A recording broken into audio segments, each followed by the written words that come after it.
name is Morgan Heaston, and I am a senior from Buchanan High School.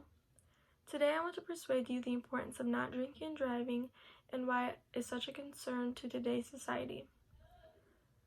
Every intoxicated person who decides to get behind the wheel doesn't only put themselves in danger, but everyone else around them in danger.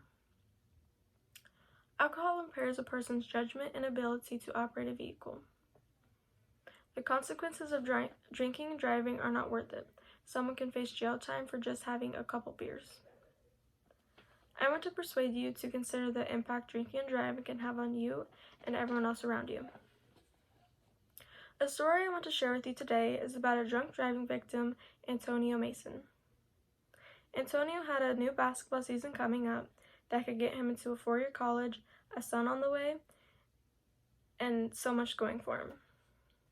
One night, Antonio was driving home, and a drunk driver was going 100 miles per hour, and he hits Antonio and smashed him into a utility pole.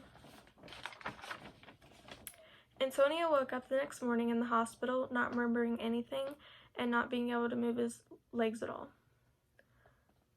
He was paralyzed from the waist down because of someone doing something so reckless that could have been prevented so easily.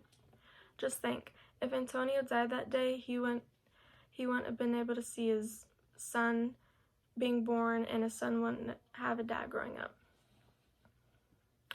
Statistics say that almost 30 people die in a day from a drunk driving crash. Drunk driving crashes takes more than 10,000 lives per year.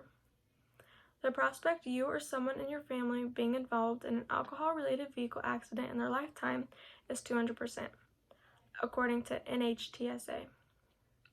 In 2017, there was 1,837 deaths of alcohol-related crashes, and those drivers had a lower alcohol level than 0.01 to 0.07.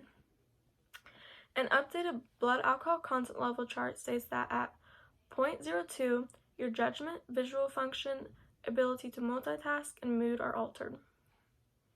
At a blood alcohol content level of 0.05, your reaction time, coordination, steering ability, information processing, and eye movements are affected. And at a blood alcohol content level of 0.08, which is the legal limit, your muscle coordination, speech, vision, memory, speed control, action, time, hearing, self-control, and balance are making it impossible to operate a vehicle. It doesn't matter how little or much you had, you should never drive under the influence. Drunk driving is not worth going to jail over. You could be spending a year in jail and 2 years without a license. Peer pressure is a huge reason why teens drink, and most of the time they are too scared to call for a ride. 28% of teens say that the pressure from their peers led them to drink, which helped with their social standing. Most teens would be too scared to call for help, but would rather put them and everyone around them in danger trying to drive while under their influence.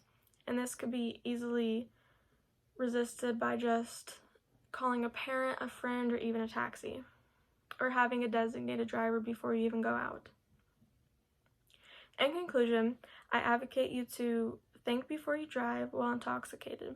It has caused too many deaths and sadnesses within families. You are not only putting yourself in danger, but everyone else around you in danger. It's not worth losing your job over or going to jail over. Thank you for taking your time to listen to my speech on society and drinking and driving.